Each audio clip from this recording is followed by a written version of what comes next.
جمیل صاحب گھر آ چکے تھے اور وہ دن رات ان کی خدمت میں لگی ہوئی تھی۔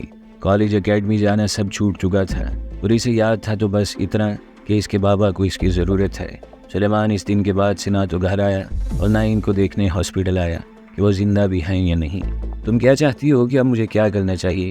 وہ جمیل صاحب کو چمچ سے سوپ پلا رہی تھی تو انہوں نے اس کے چہرے پر نظریں جمائے کمزور سی آواز میں پوچھا، بابا میں بس اتنا چاہتی ہوں کہ جس فساد کی لپیٹ میں ہم سب آ گئے ہیں وہ فساد جڑ سے ہی ختم ہو جائے۔ وہ خلا میں گھورتے ہوئے بولی تو وہ اسے دیکھے گئے، لیکن ایسا کرنے سے تو اسے اور شے ملے گی اور آئندہ اس کی منمانیوں میں مزید اضافہ ہو جائے گا۔ وہ پرسوچ لہجے میں بولے تو ایک پھیکی سی مسکراہٹ اس کے چہرے پر چھا گئی۔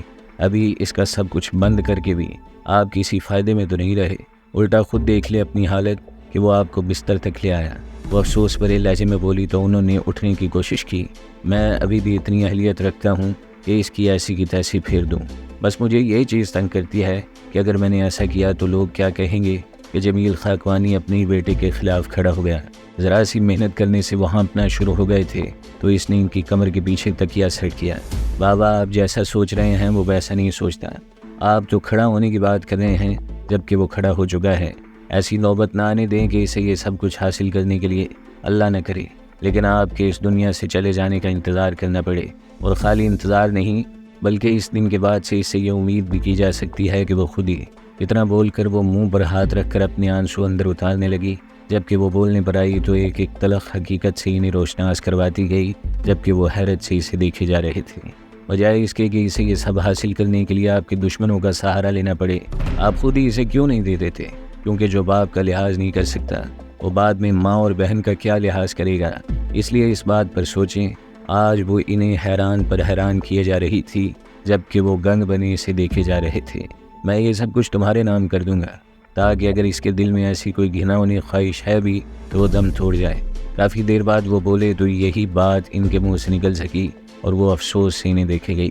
یعنی آپ چاہتے ہیں کہ میں سکون سے نہ رہ سکوں؟ بابا وہ بہت اونچا اڑ رہا ہے، میں یا ماما یا آپ اس کا مقابلہ نہیں کر سکتے۔ ہواؤں کے ساتھ چلا جاتا ہے، اس سے مقابلہ نہیں کیا جاتا۔ وہ انہیں رسان سے سمجھاتے ہوئے بولی تو وہ بات ان کی سمجھ میں آ گئی۔ ٹھیک ہے تم کہتی ہو تو میں کل ہی وکیل کو بلا کر اس کا حصہ اس کے حوالے کر دیتا ہوں، اس کے بعد اس کا اس گھر سے کوئی لینا دینا نہیں ہوگا۔ وہ ماتھے پر تیوری ڈالتے ہوئے بولے تو وہ مسکرا اٹھی۔ یہی بات میں کب سے آپ کو سمجھانا چاہ رہی ہوں، اسے علیحدہ کر دیں تاکہ آئندہ اس گھر میں کوئی فساد نہ مچ سکے۔ وہ سرد لہجے میں بولی تو جمیل صاحب نے اپنی خوبصورت بیٹی کو دیکھا۔ جتنی وہ خوبصورت تھی اس سے کہیں زیادہ سمجھدار بھی تھی۔ اب پلا بھی دو یا میں ایسے ہی بھوکا بیٹھا رہوں گا؟ وہ اسے پیار سے دیکھتے ہوئے بولے، جو نہ جانے کی ان سوچوں میں الجھی ہوئی تھی تو اس نے مسکراتے ہوئے چمچہ بھر کے ان کے ہونٹوں سے لگا دیا۔ پیسہ پانی کی طرح لگ رہا تھا لیکن ان پر کبیر کا یہ احسان تھا کہ اس نے پیسوں کی ابھی تک کو بات نہیں کی تھی۔ یہاں تک سڑک کے لیے میں نے بات کر دی ہے، 1-2 ہفتے میں دیکھو کام شروع ہو جائے گا اور یہ سوسائٹی مکمل ہونے تک سڑک بھی یہاں پہنچ جائے گی۔ کبیر اسے اطلاع دینے والے انداز میں بولا تو وہ مشغول نظروں سے اسے دیکھنے لگا۔ سر اور کتنے احسان کریں گے؟ مجھے تو بالکل بھی آئیڈیا نہیں تھا کہ یہ کام ہوتے کیسے ہیں۔ اگر آپ ساتھ نہ ہوتے تو شاید یہ سب کچھ میرے لیے ممکن نہ ہوتا۔ وہ عقیدت بھرے لہجے میں بولا تو کبیر نے پرسوچ نظروں سے اسے دیکھا۔ مجھے امید ہے کہ تمہیں سب باتیں کی بار بتانے کی ضرورت پیش آئے گی۔ جو لوگ اپنی غلطیوں کو دہراتے ہیں وہ کبھی کامیاب نہیں ہو سکتے۔ کبیر اس کے چہرے کو غور سے دیکھتے ہوئے بولا تو وہ نظریں جھکا گیا۔ آپ ہمیشہ مجھے ایک باشعور انسان پائیں گے، حالات نے مجھے کچھ دیا ہو یا نہ دیا ہو لیکن شعور بہت وافر مقدار میں دے دیا ہے۔ وہ مسکین سی شکل بنا کر بولا تو کبیر کا ایک جاندار کہکا بلند ہوا۔ پتہ نہیں لیکن میرا دل کہتا ہے کہ تم بہت آگے جاؤ گے لڑکے، بس کبھی کسی کے ساتھ زیادتی نہ کرنا۔ کبیر گہری سوچ میں ڈوبتے ہوئے بولا تو وہ سر ہلا کر رہ گیا۔ تھوڑی دیر وہیں رک کر کبیر گھر جانے کا بول کر نکل گیا تو وہ منیر کے پاس چلا آیا جو سوسائٹی کے مین کیمپ جو کہ خیمہ ہی تھا، اس میں کرسی پر بیٹھا سامنے بڑا نقشہ پھیلا کر اس میں نہ جانے کیا تلاش کر رہا تھا۔ کیا ڈھونڈ رہے ہو منیر بھائی؟ اپنے کو بتاؤ نا، شاید میں کچھ مدد کر سکوں۔ وہ منیر کو چڑھانے کے لیے خالص اس کے انداز میں بولا تو منیر نے اسے گور کر دیکھا لیکن بولا کچھ نہیں۔ آج تو لگتا ہے چپ شا کا روزہ رکھ لیا ہے، بات نہیں کر رہے اپنے سے۔ وہ کرسی کھینچ کر ساتھ بیٹھتے ہوئے بولا تو منیر نے گہری ہمکاری خارج کی۔ سوچ رہا ہوں کہ جب یہ سوسائٹی بن جائے گی تو اپنا آفس کدھر ہوگا؟ منیر پرسوچ لہجے میں بولا تو اس کی ہنسی نکل گئی۔ ابھی درخت چڑھا نہیں اور پھل کی فکر پہلے سے لگ گئی جناب۔ اماں یار ساری زمین اپنی ہے، ایک بار بس اصلی شکل نکل کر سامنے آ جائے تو دیکھنا کہ پھر کیسے چن کر ہم اپنا آفس بنائیں گے۔ وہ ہنستے ہوئے بولا تو منیر اسے غور سے دیکھنے لگا۔ لگتا ہے تیرے کو راس آ گئی ہے یہ زندگی، اچھا ہے لگا رہے، ایسے چلتا رہے گا تو کامیابی کو تیرے پاس آنے سے کوئی نہیں روک سکتا۔ منیر مسکراتے ہوئے بولا تو وہ بھی ہنس پڑا۔ یہ باتیں ابھی تک مجھے بہت سے لوگ کہہ چکے ہیں، اب تو مجھے بھی انتظار ہے کہ کب آتی ہے کامیابی اپنے قریب۔ وہ دور ہواؤں میں تکتے ہوئے بولا تو منیر ہلکا سے مسکراتے ہوئے اسے چھوڑ کر دوبارہ سے نقشے میں کھو گیا۔ اسے ٹھیک ہوتے ہوتے ایک ہفتہ لگ گیا۔ اس ایک ہفتے میں اس کی ہر چیز کا خیال رکھا گیا تھا۔ 2-3 دن میں ہی وہ کلینک سے کبیر کے گھر میں دوبارہ شفٹ ہو گئی اور خصوصی توجہ کی وجہ سے وہ تیزی سے صحت مند ہو رہی تھی۔ کبیر نے اس سے ساری حقیقت اگلوا لی تھی اور وہ تو کڑی سزا دینے کا ارادہ کیے ہوئے تھا، لیکن اس کے منع کرنے کی وجہ سے وہ اپنی اس کوشش سے باز آ گیا۔ آپ چاہتی ہیں کہ آئندہ بھی آپ کے ساتھ یہی کچھ ہوتا رہے؟ کبیر نے پہلی بار اس سے بلند آواز میں بات کی۔ سر، آپ کے مجھ پر پہلے ہی بہت احسان ہے، لیکن آپ سمجھتے کیوں نہیں کہ بات میرے گھر تک پہنچی تو معاملہ کچھ اور ہو جائے گا؟ وہ لاچاری سے بولی تو کبیر اسے مسکرا کر دیکھنے لگا۔ اور جو پچھلے ایک ہفتے سے آپ لاپتہ ہیں، اس کا کیا؟ ان لوگوں کو پتہ ہوگا کہ آپ کہاں ہیں، لیکن ان میں اتنی ہمت نہیں ہے کہ ڈائریکٹ مجھ سے بات کریں۔ اب تو جو ہونا تھا وہ ہو بھی چکا ہوگا، مجھے بس اتنا بتا دیں کہ آپ آگے کیا چاہتی ہیں۔ وہ بھی لاچاری بھرے لہجے میں ایک ایک لفظ کو چبا کر بولا تو شادیہ کی ہنسی نکل گئی اور اسے ہنستا دیکھ کر وہ خود بھی حجل ہوتے ہوئے مسکرا اٹھا۔ ایسے ہی اچھے لگتے ہیں آپ پلیز ٹینشن نہ لیا کریں، جو میرے نصیب میں لکھا ہوا ہے وہ ہو کر رہے گا۔ وہ اپنی ہنسی دباتے ہوئے بولی تو کبیر اسے غور سے دیکھنے لگا۔ ویسے آپ چاہیں تو یہی رہ سکتی ہیں، اسے اپنا گھر ہی سمجھے۔ وہ مخلصانہ لہجے میں بولا تو اسے دیکھے گئی۔ کس رشتے سے اور کس بھروسے پر یہاں رہوں میں؟ یہاں رہنا ایک خواب جیسا ہے کبیر صاحب، لیکن میں خوابوں میں جینے والی نہیں، بس ایک خواب دیکھا تھا اپنے گھر کا، وہ بھی پورا نہیں ہوا تو مجھے سمجھ آ گئی ہے کہ ہواؤں کا رخ ابھی بدلا نہیں ہے۔ وہ منہ لٹکاتے ہوئے بولی تو کبیر اس کے حسن میں کھو سا گیا۔ اس کی زندگی میں بہت سی حسین لڑکیوں نے قدم رکھا تھا، لیکن ایسا معصومیت بھرا حسن اس نے بھی پہلی بار دیکھا تھا۔ اسے یوں اپنی جانب دیکھتا پا کر وہ نظریں جھکا گئی تو کبیر بھی اس کی حالت کو سمجھتے ہوئے اٹھ کر کمرے سے باہر جانے لگا۔ بات سنیں، وہ جو اس دن لوگ آئے تھے زمین کے لیے، کیا بنا اس ڈیل کا؟ وہ اسے پیچھے سے آواز دیتے ہوئے بولی تو وہ رک گیا اور گردن موڑ کر اسے دیکھنے لگا۔ آج کل ان کے ساتھ میرا کافی اٹھنا بیٹھنا ہو گیا ہے، بہت اچھا لڑکا ہے وہ حاتم، میرا دل کہتا ہے کہ وہ بہت آگے جائے گا۔ وہ سرسری سے انداز میں اسے بتاتے ہوئے بولا تو حاتم کے نام پر اس کے چہرے پر ایک رنگ آ کر گزر گیا، اسے کبیر نہ دیکھ سکا۔ انشاءاللہ ایسا ہی ہوگا، وہ اتنی دھیمی آواز میں بولی جیسے اسے شک ہو کہ اگر اونچا بولی تو دیواریں اس کی بات سن لیں گی۔ کبیر کمرے سے جا چکا تھا اور حاتم کو سوچتے ہوئے اچانک اس کی سوچوں کا رخ منیر کی طرف مڑ گیا۔ مانا تم جنگلی ہو، مانا کہ تمہیں بات کرنے کی تمیز نہیں، اور یہ بھی مانا کہ تم بہت بدنام ہو، لیکن اس دل کا کیا کروں جو پھر بھی تمہیں دیکھنے کی خواہش میں مچل سا جاتا ہے۔ آنکھیں بند کیے وہ اسی ہی سوچے جا رہی تھی۔ ناصر سے وہ کبھی زندگی میں دوبارہ نہیں ملنا چاہتی تھی، اور ایک طرح سے وہ کبیر کو بھی صاف الفاظ میں انکار کر چکی تھی، کیونکہ وہ جانتی تھی کبیر اسے سب کچھ دے سکتا ہے لیکن کبھی اپنا نام نہیں دے پائے گا۔ پیچھے ایک انسان بچتا تھا جس کا نام منیر تھا، اور جسے وہ سمجھتی تھی کہ وہ اسے ہر خوشی دے سکتا ہے، لیکن اسے یہ نہیں معلوم تھا کہ وہ اس کے بارے میں اب کیا سوچتا ہے۔ جتنا وہ سوچتی جا رہی تھی اتنا اس کا سر پھٹتا جا رہا تھا۔ تنگ آ کر اس نے دماغ سے ساری سوچیں جھٹکی اور سر تکیے پر ٹکا کر آنکھیں موند لی۔ جمیل صاحب نے وکیل کو بلوا کر سارے معاملات طے کر لیے تھے اور سلیمان کو لیگل نوٹس جاری کر دیا تھا کہ فائنل میٹنگ میں اس کا ہونا ضروری ہے۔ آج فائنل میٹنگ تھی اور وہ کافی عرصے بعد گھر میں آیا تھا، لیکن اپنے ٹبر کو ساتھ لایا تھا جنہوں نے اس کے دماغ کے ساتھ ساتھ اسے بھی خراب کرنے میں کوئی کسر نہیں چھوڑی تھی۔ حورین کی طرف تو اس نے دیکھنا بھی گوارا نہ کیا، البتہ منصورہ بیگم کو دھیمی آواز میں سلام ضرور کیا جس کا انہوں نے کوئی جواب نہ دیا۔ اب یہ نوبت آ گئی ہے کہ تم اپنے گھر میں ان لوگوں کے ساتھ آؤ گے جو شکل سے ہی مفرور نظر آتے ہیں۔ جمیل صاحب ایک ایک لفظ کو چبا کر بولے تو انہیں گھولنے لگا۔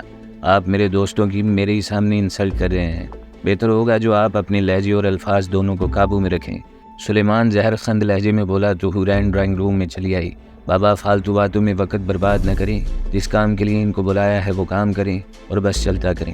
زندگی میں پہلی بار حورین نے سلیمان سے اس لہجے میں بات کی جس پر وہ پہلے چونکا اور پھر غصے بھرے انداز میں اسے دیکھنے لگا۔ تمہاری اتنی ہمت کیسے ہوئی کہ اپنے بڑے بھائی سے اس لہجے میں بات کرو؟ وہ غصے سے بپرتے ہوئے بولا۔ بڑے بھائی تھے تم میرے، اب صرف وہ ہو جس کی وجہ سے میرے بابا بیمار ہیں۔ بہتر ہوگا کہ جہاں جہاں وکیل کہیں خاموشی سے دستخط کرو اور اپنے پیپرز لے کر خاموشی سے چلتے بنو۔ وہ انتہائی سرد لہجے میں بولی تو سلیمان کی اکڑ ایک لمحے میں رفو چکر ہو گئی۔ وہ حالات کی نزاکت کو سمجھ گیا تھا اور جانتا تھا کہ اگر معاملات بگڑے تو وہ اس سے بھی جائے گا، اس لیے فوراً سے ٹیبل پر پڑی فائل اپنی جانب کھسکائی اور وکیل سے پوچھ کر دستخط کرنے لگا۔ اسے یہ بھی اندازہ نہ ہو سکا اس کے ساتھ آئے ہوئے اس کے دوست اس کی بہن کو کیسے للچائی ہوئی نظروں سے دیکھ رہے ہیں۔ اس کام سے فارغ ہو کر وکیل نے اسے وصیت پڑھ کر سنائی، جس پر اس نے کوئی اعتراض نہ کیا اور جانے کے لیے اٹھ کھڑا ہوا۔ امید ہے کہ آج کے بعد تمہاری شکل دوبارہ نہیں دیکھنی پڑے گی۔ جاتے جاتے بھی حورین اسے زچ کرنے سے باز نہ آئی اور وہ بغیر رکے اور بغیر اسے دیکھے باہر نکل گیا۔ اف، میرا بس نہیں چل رہا کہ میں اسے ٹکڑے کر دوں۔ خبیث کیسے دھڑلے سے میرے سامنے ٹانگ پر ٹانگ رکھ کر بیٹھا ہوا تھا۔ جمیل صاحب غصے سے کانپتے ہوئے بولے تو اس نے انہیں پانی کا گلاس بھر کر دیا اور ان کے ساتھ بیٹھ گئی۔ بابا، ابھی تو یہ شروعات ہے، مجھے نہیں لگتا کہ یہ اسی پر بس کرنے والا ہے۔ مجھے کسی بڑے طوفان کے آنے کا الہام سا ہو رہا ہے۔ اب میں جیسے جیسے آپ کو کہوں آپ نے چپ کر کے میری بات مان لینی ہے۔ مجھے پتہ ہے ایسوں کے ساتھ کیسا سلوک کیا جاتا ہے۔ ابھی کچھ عرصہ خاموشی سے دیکھیں کہ اونٹ کس کروٹ بیٹھتا ہے، پھر ہم اپنا لایا عمل کریں گے۔ وہ انہیں رسان سے سمجھاتے ہوئے بولی تو وہ اسے دیکھتے ہوئے خاموشی سے سر ہلا گئے۔ ابھی تو فی الحال تم فیکٹری جوائن کر رہی ہو، میں بھی اس قابل نہیں ہوں کہ سیاست اور بزنس دونوں کو وقت دے سکوں۔ تم کالج سے اگر فیکٹری چلی جایا کرو اور وہاں کا سارا نظام سنبھال لو۔ وہ اسے امید بھری نظروں سے دیکھتے ہوئے بولے تو وہ مسکرا کر سر جھکا گئی۔ جیسے آپ کی مرضی میرے بابا، آپ کے لیے جان بھی قربان ہے۔ وہ ان کے ساتھ لگتے ہوئے بولی تو وہ اس کے سر کو تھپتھپاتے ہوئے آنکھیں موند گئے اور صوفے کی پشت سے ٹیک لگا لی۔ بلکہ کالج جانے کی کیا ضرورت ہے؟ میں پرنسپل سے بات کر کے تمہارا سارا معاملہ درست کروا دوں گا۔ اب اتنا تو میں کر ہی سکتا ہوں۔ اچانک سے کچھ یاد آ جانے پر وہ آنکھیں کھولتے ہوئے بولے اوہو بابا، میں نے کہا نا سب مینج ہو جائے گا، آپ بے فکر رہیں۔ انہیں تسلی دیتی وہ خود بھی صوفے کی پشت سے ٹیک لگا گئی۔ ابھی ہاؤسنگ سوسائٹی کا پروجیکٹ چل ہی رہا تھا کہ کبیر نے اسے دوسرے چکر میں الجھا دیا۔ وہ کبیر کی ان مہربانیوں کو کوئی نام نہیں دے پا رہا۔ حاتم، میں کبھی یہاں ہوتا ہوں اور کبھی دوسری جگہ۔ میں چاہتا ہوں کہ تم میری اسٹیل مل سنبھال لو، میں تمہیں بتاؤں گا کہ کام کیسے کیا جاتا ہے، لیکن کرنا تم نے ہی ہے۔ وہ لوگ سائٹ پر موجود تھے جب کبیر اسے علیحدہ لے جا کر سمجھانے لگا۔ سر میں کیسے؟ مجھے کہاں ایکسپیرینس اس کام کا؟ وہ بوکھلا ہی گیا۔ تو ہاؤسنگ کا کدھر سے آیا ایکسپیرینس؟ دیکھو، کسی کام میں ہاتھ ڈالنے سے پہلے وہ مشکل ہی نظر آتا ہے، لیکن ایک بار گھس جاؤ تو پھر سب ٹھیک ہو جاتا ہے۔ اس طرح میرا بوجھ بھی کچھ کم ہو جائے گا اور تمہیں بھی سیکھنے کا موقع ملے گا۔ یہ ساری عمر یہی ایک کام کر کے خود کو منوانا ہے؟ اگر ایسا ہے تو ساری عمر حاتم ہی رہو گے۔ اگر حاتم منظور بننا ہے تو بھول جاؤ کہ دن چل رہے ہیں یا رات، بس لگے رہو۔ کبیر اس کی آنکھوں میں دیکھتا ہوا بولا تو ایک سرد آہ بھر کر رہ گیا۔ وہ تو آپ ٹھیک کہہ رہے ہیں سر، لیکن اگر کچھ نقصان ہو گیا تو پھر میں کیا کروں گا؟ وہ کبیر کی آنکھوں میں دیکھتے ہوئے بولا تو کبیر ہنس پڑا۔ یار کمال کرتے ہو تم، میں تمہیں ہر الزام سے بری کر رہا ہوں اور تم ہو کہ جان بوجھ کر سر اوکھلی میں ڈالنے کی کوشش کر رہے ہو۔ کبیر کو اس سے بات کرتے ہوئے لطف آ رہا تھا۔ ٹھیک ہے سر، اگر ایسا ہے تو میں تیار ہوں، یہاں کا کام میں منیر کے سپرد کر دیتا ہوں پھر۔ وہ سوچتے ہوئے بولا تو کبیر اس کے شانے پر ہاتھ رکھ کر مسکرا اٹھا۔ یہ چیز تم میں بہت حوصلہ ہے، لیکن تم ڈرتے ہو۔ اگر تمہارا ڈر نکال دیا جائے تو تم اس دنیا کو فتح کر سکتے ہو۔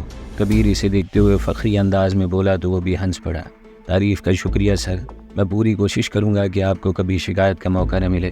وہ نظریں جھکا کر بولا تو کبیر اس کا شانہ تھپتھپاتے ہوئے واپس مڑ گیا۔ اور ہاں، میرا نام سر نہیں کبیر ہے، تو مجھے مسٹر کبیر کہہ کر بلا سکتے ہو۔ کبیر جاتے جاتے رکا اور مڑ کر اسے دیکھتے ہوئے بولا۔ اس کی بات پر وہ مسکرا اٹھا اور کبیر خاموشی سے پلٹ گیا۔ کیا بول رہا تھا یہ شہزادے؟ منیر جو کافی دیر سے کھڑا ان دونوں کو ہی دیکھ رہا تھا، کبیر کے جانے کے بعد اس کے پاس چلا آیا اور پانی کی بوتل کھول کر اس میں سے گھونٹ بھرتے ہوئے بولا۔ کہہ رہا تھا کہ میں اس کی اسٹیل مل سنبھال لوں۔ اتنی بڑی بات وہ عام سے لہجے میں کہہ گیا، لیکن منیر کو پھندا لگ چکا تھا اور وہ کھانستے ہوئے اسے حیرت سے دیکھے جا رہا تھا۔ واہ شہزادے واہ، اسے کہتے ہیں 5 انگلیاں گھی میں اور سر سالہ کڑاہی میں، منیر خود کو سنبھالتے ہوئے بولا۔ منیر بھائی اسے قسمت بھی تو کہہ سکتے ہیں نا، میں نے جتنا برا ٹائم دیکھا ہے، اس کے بعد اسے رب کی مہربانی بھی تو بول سکتے ہیں۔ اللہ اپنے بندے کو تب نوازتا ہے جب وہ صبر کے امتحان میں سرخرو ہوتا ہے۔ وہ سر جھکا کر اس انداز میں بولا کہ منیر کے لبوں پر مسکراہٹ چھا گئی۔ ارے واہ اپنے فلاسفر، اللہ تیرے کو بہت کامیابیاں دے، میں تو ہر ٹائم تیرے لیے یہی دعا کرتا ہوں۔ منیر مسکراتے ہوئے بولا تو وہ اسے لے کر اپنے خیمہ نما سائٹ آفس میں چلا آیا۔ اب ادھر کا سارا کام آپ کو ہی دیکھنا ہے، مجھے تو بس محنت کرنی ہے۔ اچھا ہے، سر پر پڑے گی تو سیکھوں گا نا، میں چکر لگاتا رہوں گا، آپ بھی مجھے اپڈیٹ کرتے رہنا۔ وہ تھرموس سے چائے کپ میں انڈیلتے ہوئے بولا تو منیر اسے دیکھ کر سر ہلا گیا۔ فکر ہی نہ کر شہزادے، ادھر کی ٹینشن نہیں لینے کا، میں ادھر بیٹھا ہوں، تو بس اگلے کام کی فکر کر۔ میں چاہتا ہوں کہ جب یہ کام ختم ہو تو ہم دوسرا کوئی کام شروع کر چکے ہوں۔ منیر اپنی مونچھوں پر ہاتھ پھیرتے ہوئے بولا تو وہ مسکرا اٹھا۔ یہ چیز منیر بھائی، اللہ نے چاہا تو میں نہیں، ہم دونوں بہت آگے جائیں گے۔ وہ آسمان کی طرف اشارہ کرتے ہوئے بولا تو منیر انشاءاللہ بول کر رہ گیا۔ وہ بھی جانتا تھا کہ حاتم کے جذبے بہت بلند ہیں اور وہ پوری کوشش کر رہا ہے، اسے بس ایک دھکا چاہیے ہوتا تھا جو صرف منیر کو دینا آتا تھا۔ اور یہی وجہ تھی کہ جب سے منیر اس کی زندگی میں آیا تھا وہ اکثر تبدیل ہو کر رہ گیا تھا۔ ابھی بھی منیر نے ہی اسے وہ توانائی فراہم کی جس کی وجہ سے وہ دوسرے کام کے لیے راضی ہوا، ورنہ کہنے اور کرنے میں بہت فرق ہوتا ہے، اور یہی فرق انسان کی قسمت کا فیصلہ کرتا ہے۔ دسمبر کی شروعات ہو چکی تھی اور موسم کی خنکی کافی حد تک بڑھ گئی تھی۔ کبیر کی مدد سے اس نے خلا کا نوٹس ناصر کو بھجوا دیا تھا۔ وہ نہیں چاہتی تھی کہ وہ دوبارہ اس گھر میں جائے جہاں اس کے ساتھ جانوروں جیسا سلوک کیا جاتا تھا۔ کبیر نے اسے سوچنے کے لیے 1-2 دن دیے تھے، لیکن اس کا آخر میں بھی وہی جواب تھا جو شروع میں تھا۔ میں سب کشتیاں جلا کر آئی ہوں کبیر صاحب، اب واپسی کا کوئی راستہ نہیں ہے۔ وہ درد بھرے لہجے میں بولی تو کبیر خاموش ہو کر رہ گیا۔ جیسے تمہاری مرضی، میں نے جمشید سے بات کر لی ہے کہ وہ اپنی زبان میں تمہارے شوہر کو سمجھا دے کہ اگر کوئی مسئلہ کھڑا کرنے کی کوشش کی تو پھر وہ انجام جانتا ہے۔ کبیر نے اسے اطلاع فراہم کی۔ میرے گھر میں تو ابھی تک پتہ چل چکا ہوگا کہ میں ناصر کا گھر چھوڑ آئی ہوں۔ وہ پریشانی کے عالم میں پوچھ بیٹھی۔ باہر اندھیرا چھا رہا تھا اور گھر کی تمام روشنیاں جل اٹھی تھیں۔ میں نے اسی دن منع کر دیا تھا جمشید کو کہ ایسی کوئی خبر تمہارے گھر نہ پہنچائی جائے، بات کی بات بعد میں دیکھ لی جائے گی، لیکن تمہارے ارادے کیا ہیں یہ تو بتاؤ۔ کبیر اسے کھوجتی نظروں سے دیکھ کر بولا تو اپنے گرد شال لپیٹتی پھیکی سی ہنسی ہنس دی۔ پہلے یہ بتائیں کہ ان لوگوں کا کیا بنا جنہوں نے آپ کی زمین خریدی تھی؟ اس نے پھر وہی سوال کیا تو کبیر مسکرانے لگا۔ لگتا ہے آپ کو اپنے بھائی کی بہت فکر ہو رہی ہے۔ کبیر اس پر انکشاف کرتے ہوئے بولا تو وہ حیرت سے گنگ ہو کر رہ گئی۔ آپ کیسے جانتے ہیں کہ حاتم میرا بھائی ہے؟ وہ سرگوشی نما آواز میں بولی تو اسے اپنی خود کی آواز کسی گہرے کنویں سے آتی سنائی دی۔ میڈم، خادم کو کبیر کہتے ہیں، میں نے اسی دن ہی پتہ کروا لیا تھا کہ حاتم سے آپ کا کیا رشتہ ہے۔ میں خاموش بس اس لیے تھا، اور نہیں چاہتا تھا کہ آپ کے ذاتی مسائل میں ٹانگ اڑاؤں۔ کبیر سر جھکا کر بولا تو وہ اسے دیکھے گئی۔ یعنی آپ شروع سے ہی ایک ایک بات جانتے تھے؟ وہ حیران سے لہجے میں پوچھ بیٹھی۔ جی ہاں، اس لیے میں اس کے ساتھ کھڑا رہا، اس کی ہر معاملے میں مدد کی اور اب اسے اپنی سٹیل مل بھی سنبھالنے کا بول دیا ہے۔ لیکن آپ یہ مت سمجھنا کہ میں یہ سب آپ کی وجہ سے کر رہا ہوں۔ اصل بات یہ ہے کہ وہ لڑکا بہت ایماندار ہے اور مجھے اس میں اپنا آپ نظر آتا ہے، بس اسی لیے میں چاہتا ہوں کہ وہ بہت اوپر جائے۔ کبیر اسے تفصیل سے بتاتے ہوئے بولا تو اس نے خوش ہوتے ہوئے اس کے دونوں ہاتھ تھام لیے۔ اور کبیر، آپ سوچ نہیں سکتے کہ مجھے کتنی خوشی محسوس رہی ہے اپنے بھائی کی کامیابیوں کو دیکھ کر۔ وہ مسرت بھرے لہجے میں بولی تو کبیر اس کے ہاتھ تھپتھپاتے ہوئے اسے دیکھنے لگا۔ وہ جانتا ہے کہ کون سا کام کیسے کرنا ہے، بس اسے ایک سمت چاہیے تھی جو میں نے بتا دی۔ اب دیکھو اونٹ کس کروٹ بیٹھتا ہے۔ کبیر نے نرمی سے اپنا ہاتھ اس کے ہاتھوں سے نکالا اور کھڑا ہوتے ہوئے بولا تو وہ سر جھکا گئی۔ اسے بلائیں نہ کبھی یہاں، میرا اس سے ملنے کا بہت دل کرتا ہے۔ دل میں مچلتی خواہش زبان پر آئی تو کبیر ہنس پڑا۔ ابھی فی الحال اسے کام کرنے دیں، ملنے ملانے کے لیے ساری زندگی پڑی ہے۔ کبیر اسے منع کرتے ہوئے بولا تو وہ سر جھکا گئی۔ چلے جیسی آپ کی مرضی، میں آپ کو فورس نہیں کروں گی۔ وہ اداسی سے بولی تو کبیر کی ہنسی کہکہے میں بدل گئی۔ ایک تو آپ خواتین کے پاس ہتھیاروں کی کوئی کمی نہیں ہوتی، جہاں ایک نے کام کرنا چھوڑا وہیں فوراً سے دوسرا نکال لیا۔ کبیر ہنسے جا رہا تھا اور اسے ہنستا دیکھ کر اس کی اپنی ہنسی بھی نکل گئی۔ بہت عرصے بعد وہ کھل کر مسکرائی تھی اور بہت عرصے بعد اس کا دل کر رہا تھا کہ وہ ایک بار پھر سے اپنی زندگی کو اسی طرح جیے جیسے جینے کا وہ اکثر سوچا کرتی تھی۔